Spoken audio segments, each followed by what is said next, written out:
ಬಹಳ ಸಂತೋಷ ಆಯಿತು ಇವತ್ತು ಈ ಒಂದು ಹಾಡನ್ನ ನೋಡಿ. ಒಂದು ಸಾಹಿತ್ಯದ ಜೊತೆಯಲ್ಲಿತ್ತು, ಒಂದು ಚಿತ್ರೀಕರಣ ನೋಡೋದು, ಇಡೀ ಒಂದು ಹಾಡನ್ನ ನೋಡೋದು.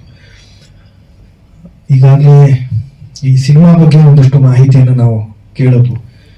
ಈ ಸಿನಿಮಾ ಶೀರ್ಷಿಕೆ ಸಿಂಹಗುಹೆ, ಇದು ಯಾಕೆ ಅನ್ನೋದು ನಮ್ಮ ಪತ್ರಕರ್ತ ಮಿತ್ರರು ಕೇಳಿದ್ರು, ಅದಕ್ಕೆ ಉತ್ತರನೂ ಸಿಕ್ತು.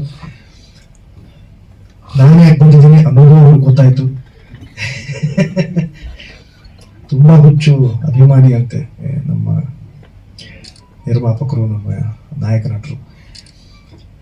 ಅದಕ್ಕೆ ಅವ್ರು ಹೇಳಿದ್ರು, ಸರ್ ಅವ್ರ ಮನೆ ಮೇಲೂ ಸಿಂಹಗುಹೆ ಅಂತ ಬರ್ಕೊಂಡಿದ್ದಾರೆ ಸರ್, ಅವ್ರ ಕಾರ್ ಮೇಲೂ ಇದೆ, ಅವರು ಅಪ್ಪ ಅಂತಂದ್ರೆ ಬಹಳ ವಿಷ್ಣುವರ್ಧನ್ ಅವರು ಅಂತಂದ್ರೆ ಬಹಳ ಅವ್ರಿಗೆ ಪಂಚಪ್ರಾಣ ಸರ್, ದಯವಿಟ್ಟು ತಾವು ಬರಲೇಬೇಕು ಅಂತ ಹೇಳಿದ್ರು. ಅವರ ಒಂದು ಅಭಿಮಾನಕ್ಕೋಸ್ಕರ, ಜೊತೆಗೆ ಇದು ಒಂದು ಹೊಸ ತಂಡ, ಒಂದು ಹೊಸ ಪ್ರತಿಭೆಗಳ ತಂಡ, ಒಂದು ಹೊಸ ಪ್ರಯತ್ನ.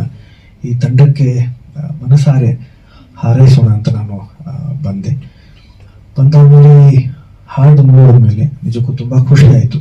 ವಾಸು ಸರ್ ಹೇಳಿದ ಹಾಗೆ ಚಿತ್ರೀಕರಣದ ಸ್ಥಳ ಏನಿದೆ ಅದು ತುಂಬಾ ತುಂಬಾ ಚೆನ್ನಾಗಿದೆ. ಬಹುಶಃ ಅಲ್ಲಿ ಯಾರು ಚಿತ್ರೀಕರಣ ಮಾಡೇ ಇಲ್ವೇನೋ ಗೊತ್ತಿಲ್ಲ ನನಗೆ, ಆದರೆ ಅಷ್ಟು ಚೆನ್ನಾಗಿದೆ. ಚಿತ್ರೀಕರಣದ ಶೈಲಿ ಕೂಡ ತುಂಬಾ ಚೆನ್ನಾಗಿದೆ. ನಾಯಕ ನಟರು, ನಮ್ಮ ನಾಯಕಿ ಇನ್ನೊಬ್ಬರದ್ದು ಹಾಡು ನೋಡಿಲ್ಲ ನಾನು, ಆದರೆ ಕೇಳಿದೆ ನನಗೆ ಕುತೂಹಲ ಉಂಟಾಯಿತು. ಒಂದು ಹಾಡನ್ನ ನೋಡಿದ್ಮೇಲೆ ಒಂದೇ ಹಾಡು ತೋರಿಸ್ತೀರಾ ಅಂತ. ಇನ್ನೂ 2 ಹಾಡುಗಳು ತಯಾರಾಗಬೇಕು. ಅದು ಮುಂದಿನ ಒಂದು ಮಾಧ್ಯಮದ ಒಂದು ಏನು ಭೇಟಿ ಇರುತ್ತೆ, ಅಲ್ಲಿ ನಾವು ತೋರಿಸ್ತೀವಿ ಅಂತ ಹೇಳಿದ್ರು.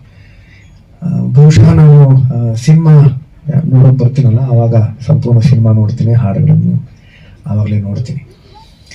ಆದರೆ ಒಂದು ಹೊಸ ಪ್ರಯತ್ನ ಏನಿದೆ, ನಮ್ಮ ಗಾಯಕರಾಗಿರ್ಬೋದು, ಸಂಗೀತ ಆಗಿರ್ಬೋದು, ಸಾಹಿತ್ಯ ಆಗಿರ್ಬೋದು, ಎಲ್ಲವೂ ಕೂಡ ನನಗೆ ಬಹಳ ಇಷ್ಟ ಆಯಿತು.